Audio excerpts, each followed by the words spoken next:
Welcome to The Explainer. Today, we're cracking open a playbook that's not for the faint of heart. We're talking about the aggressive, sometimes ruthless world of high-stakes deal-making, all through the lens of David Rosen's provocative book, 99 Negotiating Strategies. This is how the toughest players on Wall Street get what they want. Right, let's start with Rosen's core idea because it sets the stage for everything else. He says negotiation isn't always a friendly, collaborative process. A lot of the time, he argues, it's a straight-up competitive battle, a street fight, and if you're not prepared for that, you're gonna lose. So think about that for a second. Most of the advice out there is about finding common ground, searching for that win-win. But what happens when the person across the table doesn't care about win-win? What if they only care about their win? Could it be that all that nice guy advice is actually leaving you totally exposed? Now, Rosen lays out 99 different strategies in his book. We're not going to go through every single one, don't worry. Instead, we've distilled them into 3 core rules. Think of them as the fundamental rules of the game if you're playing to win. And this first rule is absolutely fundamental for Rosen. If you walk into a room and let the other person set the agenda, you're already on the back foot. You're playing defense. Controlling the narrative means you decide what the conversation is about, you decide what's important, and you define what success looks like. Which brings us right here to rule number 1. Control the frame. This is all about building the box that the entire negotiation will happen inside. You set the terms, you set the pace, you set the assumptions before your opponent even knows what's happening. And the secret weapon for doing this is a powerful psychological bias we all have called anchoring. You see, our brains have this funny little quirk. We tend to latch on to the very first piece of information we hear. And that first piece, the anchor, totally skews everything that comes after it. So the tactical move here is dead simple. You make the first offer. Always. Whether it's a price, a timeline, whatever, that first number you put on the table becomes the center of gravity for the whole discussion. Make sure it's your anchor, not theirs. Now, controlling the frame isn't just about the money, it's also about controlling the time. Rosen has this great little mental trick. Just assume every negotiation is going to take 5 rounds, 5 separate meetings or phone calls. This forces you to slow down. It turns the negotiation into a marathon, not a sprint, giving you the time and space to persuade instead of just pressure them. Okay, so you've set the frame. Now we move on to rule 2. Wielding psychological levers. If rule 1 was about setting up the chessboard, rule 2 is all about getting inside the other player's head and influencing their moves without them even realizing it. And here are just a few of those levers. There's reciprocity. You give someone a small, unexpected favor, and they feel a subconscious need to give something back. There's mimicry, subtly mirroring someone's body language to build instant rapport. Social proof.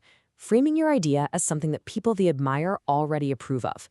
And of course, scarcity, the good old fear of missing out. People want what they think they can't have. But maybe the most important psychological tool is understanding this difference. It's best explained with a story. You have 2 sisters fighting over the last orange. They both say, "I need the orange." That's their stated position. After arguing, they finally talk. Turns out, one sister only wanted to eat the fruit inside. The other just needed the peel to bake a cake. Their underlying interests were totally different. They could have both gotten 100% of what they wanted if only they'd looked past the surface. All right, on to our 3rd and final rule. This is where the rubber meets the road. It's about mastering the process. We're talking about the nitty-gritty, tactical moves that can win or lose you the whole deal in the final stages. First up, and this is a big one, always volunteer to draft the written agreement. Why? Because the person holding the pen controls the details. You can frame clauses in your favor. Use specific language that gives you an edge. It's a huge source of power. Never give it away. Next, you manage the clock by creating an artificial deadline. You say, hey, this offer is only good until Friday. It creates urgency and pressure on them to make a decision. But here's the kicker. Since you invented the deadline, you have complete flexibility to extend it if you need to. It's manufactured pressure that only you can control. Now listen to this one, because it goes against every instinct you probably have. When the person across the table says, "That's it, this is my final offer," Rosen says you should pretty much just ignore it. He literally suggests you should plan for another 5 to 7 rounds of back and forth after they say that. In his world, final offer is just an opening bid for the endgame. And of course, we couldn't talk about process without mentioning this classic, the good cop slash bad cop. Your partner, the bad cop, comes in hot, making absolutely outrageous demands. Then you, the good cop, step in and seem much more reasonable. The trick is, your reasonable offer is still extreme, but it looks fantastic compared to what the bad cop was asking for. It's pure perception management. So we've covered controlling the frame, using psychological levers, and mastering the process.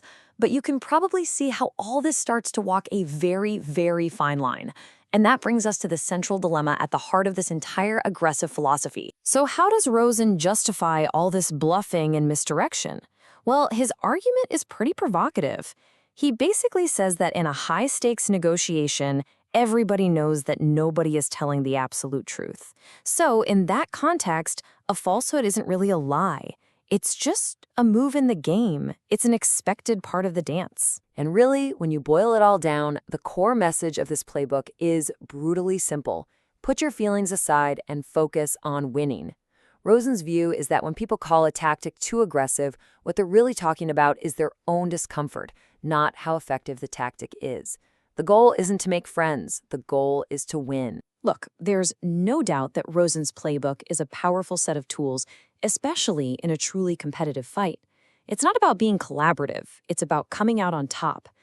And that really leaves all of us with a final question to chew on. In your own life, in your own negotiations, where do you draw the line?